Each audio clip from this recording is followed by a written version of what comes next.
Hello, welcome back once again to Infinite Jeff, the project where I, Jeff, read the book Infinite Jest to you one page at a time, one day at a time. Put it on YouTube. It's a book by David Foster Wallace. This is page 456, 456. Here we go.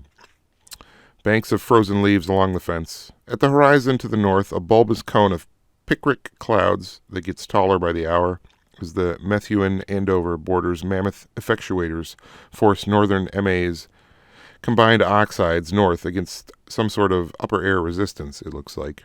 You can see little bits of glitter from the broken monitor glass and the frozen stuff up by the fences behind 6 to 9, and one or two curved shards of floppy disk, and they're a troubling sight, Penn being absent amid troubling leg rumors. Postal weight with 2 black eyes, and his nose covered with horizontal bandages that are starting to loosen and curl at the edges from sweat. And Otis P. Lord alleged to have come back from the emergency room at St. Elizabeth's last night with a Hitachi monitor over his head. Still, its removal, with all the sharp teeth of the broken screen's glass pointing key parts of Lord's throat, apparently calling for the sort of esoteric expertise you have to fly in by private medical jet, according to Axford.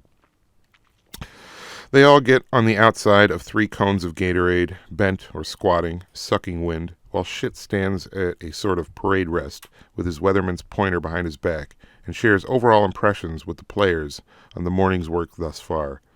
Certain players are singled out for special mention or humiliation, then more wind sprints, then a brief strategy clinic thing from Corbett Thorpe on how approach shots down the line aren't always the very best tactic, and why. Thorpe's a first-rate tennis mind, but his terrible stutter makes the boys so uncomfortable they have a hard time listening. Footnote 181. The whole first shifts on the 8th court for the final conditioning drills. Footnote 182. First are star drills, a dozen plus boys on either side of the net behind the baselines. Form a line. Go one at a time. Go. Run up the sideline, touch the net with your stick, then backwards to the outside corner of the service box, and then forward to touch the net again. Backward to the middle of the service box, forward to touch net, back to the baseline's little jut of center line, up to net, service box's other outside corner, net, baseline's corner, net, then turn and run like hell for the corner you just started from. Shit has a stopwatch. There's a janitorial bucket, footnote 183, placed in the doubles alley by the finish point, for potential distress. They each do the star drill 3 times.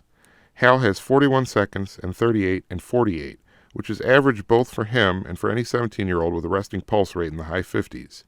John Wayne's low of 33 occurs on his 3rd star, and he stops dead at the finish point and always just stands there, never bending or walking it off. Stice gets a 29. And everyone gets very excited until Shit says he was slow starting the watch. The arthritis in a thumb. Everyone but Wayne and Stice uses the retch bucket in a sort of pro forma way. 16-year-old Petropolis Khan, a.k.a. WM for Woolly Mammoth, because he's so hairy, gets a 60 and then a 59, and then pitches forward onto the hard surface and lies very still. Tony Nwangi tells people to walk around him. Ooh, that's ice cold. That's also the end of page 456 of Infinite Jest. So, thank you for listening, and I hope you have a great night.